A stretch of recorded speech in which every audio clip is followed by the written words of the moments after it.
Hello, I'm Siobhan Pyburn and you're watching Speak Out TV, which is my weekly show where I talk about child sexual abuse and recovery coming from lived experience.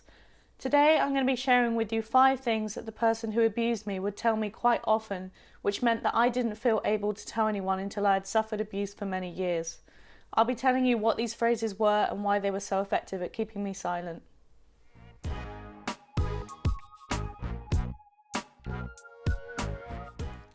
If you tell anyone, it'll incriminate us both. The abuser would say this so often and I completely believed it, and it really scared me. To this day I still have a little fear of police sirens because I'm still waiting on some level for them to roll up and arrest me for what we both did. I know it might seem like an absurd thing to believe that you're going to get arrested when you're the victim of a crime, but when you're the child in that scenario, you don't see yourself as the victim. I was so I started off normalising the experience that I didn't really see it as abuse. I felt complicit and I thought we would both go to jail. If your mum finds out, she'll leave you and go back to India. This was a huge contributor to why I didn't speak out, and I was terrified of this happening. I think I was more scared of my mum finding out than anybody else.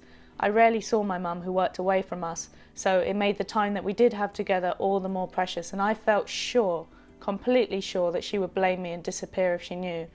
This has left me with quite a profound fear of abandonment, even though what the abuser threatened would happen didn't happen after I spoke out. She didn't leave, she didn't go back to India. She believed me and took me seriously first time. I'll commit suicide if anyone finds out. You might think that a suicide threat wouldn't mean much to me if I hated the abuser, but the truth is I didn't hate him. When I was very young, when the abuse started, I normalised the experience and I still saw him as my father. As I got older and resentment set in, that started to change because I realised that what he was doing wasn't normal and wasn't okay. But when he used to threaten to take his own life, I would feel really scared of that because I didn't want to feel responsible for that as well. I didn't want him to suffer. It's not what we're doing that's wrong. It's only the way society views it that makes it wrong. I think the abuser was trying to convince himself of that more than me. He pleaded not guilty in court, and in all the time that I knew him, never showed any sign of remorse. For this reason, I put him in the category of a psychopathic or narcissistic abuser, because I don't remember any occasion where he demonstrated any kind of empathy or awareness of the suffering that he caused other people. This line of reasoning, that it's only society's view that makes it wrong, could be applied to anything that's illegal. The bottom line is, the measurement for wrongness, in my view, is the impact, the negative impact that it has on the victim and how powerless the victim is to stop it. Your boyfriend will dump you and no one else will want you. This reason alone would have been enough to keep me silent, because as I became a teenager and I was still being abused at home, I entered my first romantic relationship and I clung to it fiercely because it was the only thing that made me happy in my otherwise miserable life. And I felt like I was leading this double life at home to when I was at school or when I was with him. And I was so afraid of being left and I was terrified of being alone. And I guess this started this early kind of idea that I would need a relationship at all times.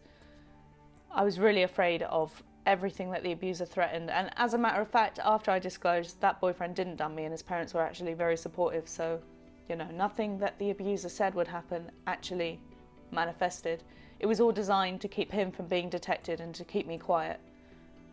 So this has been a surprisingly difficult video for me to make. I hope that it's given you some level of understanding of some of the reasons why children aren't telling us if they're being sexually abused. I hope it's giving you some insight into the complex nature of abuse dynamics and the relationship between the abuser and the victim. You'd be surprised the number of times I've told someone about my past and they've said, "But why didn't you just tell someone?" It's forgivable. They have no understanding of the layers of complexity of this issue, and they're not trying to be insensitive or to accuse me of anything, but nevertheless, that is a highly unhelpful reaction for a child whose disclosure depends on proper understanding. Well done for watching to the end of this video, and sorry about the croaky voice this morning.